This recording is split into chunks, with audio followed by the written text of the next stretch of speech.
want to go back to what occurred, or I haven't been there yet, what occurred yesterday on a stage in Chicago before the National Association of Black Journalists. They had a convention. Have you seen any of the clips of this filthy, racist pig fucker, Donald Trump? Oh, my God. His whole appearance at that convention was to juice up or goose up his white racist male backers in this filthy MAGA movement. He strutted on stage like a cock of the walk, didn't he? Huh? He's going to show these Negro women, wasn't he? Huh? Well, I don't think that happened. His shitty responses to questions from the moderator, it was Rachel Scott of ABC News, who, in my humble opinion, is a damn good journalist. She really, really is. And the assembled black journalists, you can hear them if you listen to this interview.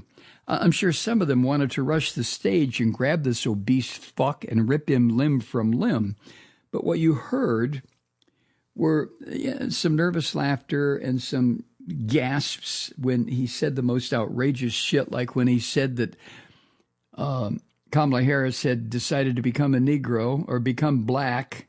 I'm using the vernacular of these filthy pigs, and if it's offensive, I apologize. But when he said, now she's decided to be black, but he always knew her as an Indian, you don't know shit from Shinola, buddy.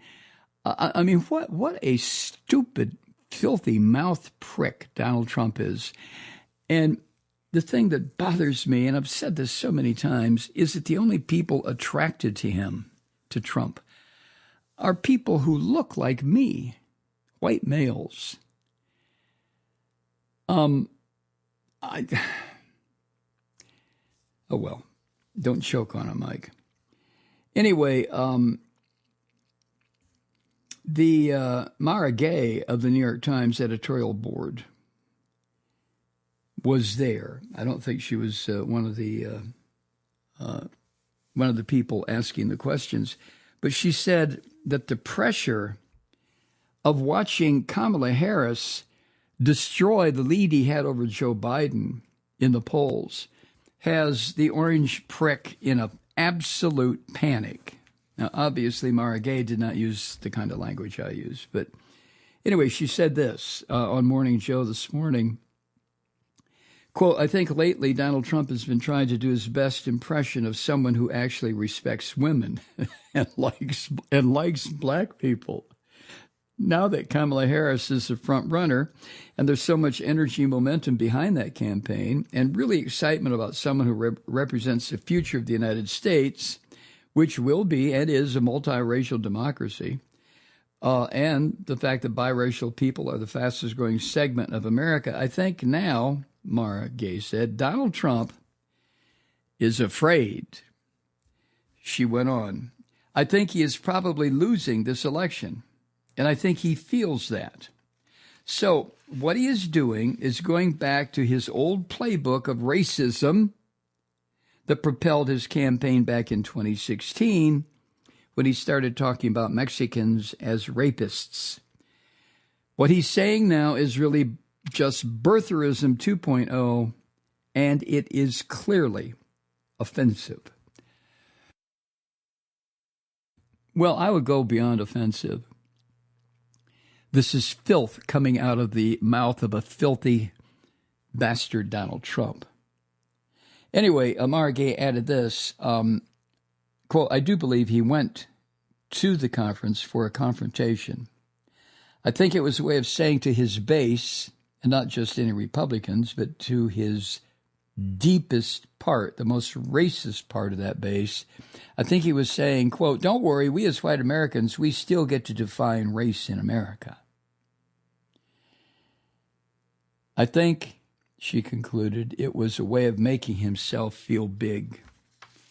Yeah, obviously. And if you watch any of the video, he has a bunch of gestures that he always falls back on with his little wee hands. You know, this thing where he looks like he's playing a little squeeze box, not a full accordion, but like a little squeeze box. You see pirates in the 1700s who play on board a pirate ship. That's the only reference I can make. I don't know what the hell it's called, but a little squeeze box. But he does that, right? You notice that anytime he starts talking, once he gets past the first 5 or 6 garbled phrases or half sentences, he starts that little wonka, wonka, wonka with his hands. And it's just, oh my God, this guy. Oh. I keep wanting to go back to what I said this week. Henry II. Will someone not rid me of this tiresome bastard? The reference was to Thomas Becket, the Archbishop of Canterbury. But I feel that way too. Hey, Henry, man, dude, listen, I really can sympathize with you. Will someone not rid me of this filthy scum, this dreck that rose to the surface in this political atmosphere? But it turned out to be that his appearance before the Nabj turned out to be the train wreck that everybody thought it would be. And he brought with him all of his lies, his bigotry, his racism, the thuggish stupidity of this dork.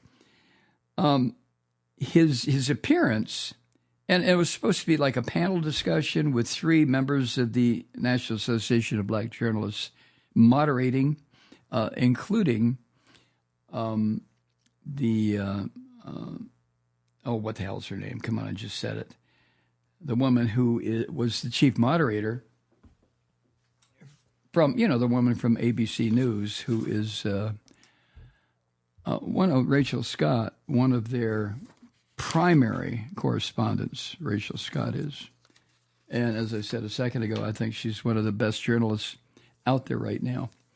But anyway, the fact that he was going to appear, according to published reports, cast a pall over the convention itself before this orange prick even showed up. And the Nabj had to deal with a bunch of denunciations from journalists and activists after it announced it would give a platform to Trump. Trump, this filthy pig who will not miss an opportunity to denigrate or slam or say shit about a free press. He will not miss a chance to spread racist propaganda. He will not miss a chance to insult black journalists. In fact, in recent years, the Nabj had issued a bunch of statements denouncing this orange bastard's behavior and his attacks on the members of the Nabj. I couldn't understand. I really don't. I can't. Why the Nabj? I mean, it'd be like a bunch of Jews in Germany in the 1930s giving a forum to Adolf Hitler to address a bunch of Jews in a synagogue. I mean, what the fuck? Come on. And the only reason Trump took it, of course, is to regain the headlines, which he has done. For the past week, 10 days, this orange ear-bleeding prick had been off the headlines as Kamala Harris destroyed his whole campaign. So what Trump does whenever he feels like, oh, well, I got to get the attention of the American people back, he goes someplace and he makes these filthy, outrageous statements, and then the press repeats it and shows it. I know. What do I expect them to do? It's a two-edged sword. I think the press in this country, television especially, has an obligation to show this son of a bitch and what he's saying and the filth that he's putting out there. And the other side of that is the risk that in showing what this orange bastard does, they are legitimizing, they are making real what he says and what he does. I heard this morning that the woman, what's her name? The woman that was involved with the sex scandals with the guy who committed suicide in prison, she has been writing a book. She herself, Giselle, what the hell is her name? She's been writing a book And the book apparently is going to be released next month, and it is going to have all the details about Trump's involvement with girls, not women, but with girls. I just hope that this woman does not have some sort of an accident in prison the way Jeffrey Epstein did. You know, Epstein killed himself, didn't he? Huh? Sure he did. He committed suicide. Well, his number one recruiter, the woman that, and I'm drawing a blank on her name, yes, but she now is going to put this book out. And according to, where did I read this? I think on Twitter this morning, from a reliable source, not from the bullshit from, the crazy right wing. But the book apparently is going to have some incredibly powerful revelations that one hopes will end this filthy, obese pigs campaign to continue to try to destroy America. But no matter what the book says, if it has chapters about how Trump would kill 12-year-old girls and then eat their bodies, the Christians are still going to support him. Because after all, sure, so he killed a bunch of people and ate their bodies, but he's a Christian now, and he's going to lead us to the promised land. Oh. The National Association of Black Journalists had announced ahead of this convention that no one in the audience that was filled with journalists would be permitted to ask questions. The questions would come from the three moderators on stage. And the composition of the panel, particularly the fact that the panel included a creature from the Fox sewer, Harris Faulkner, who has given Trump all kinds of cute little interviews on the sewer that helped spread Trump's lies, and then paid an historic legal settlement for doing so, $750 million.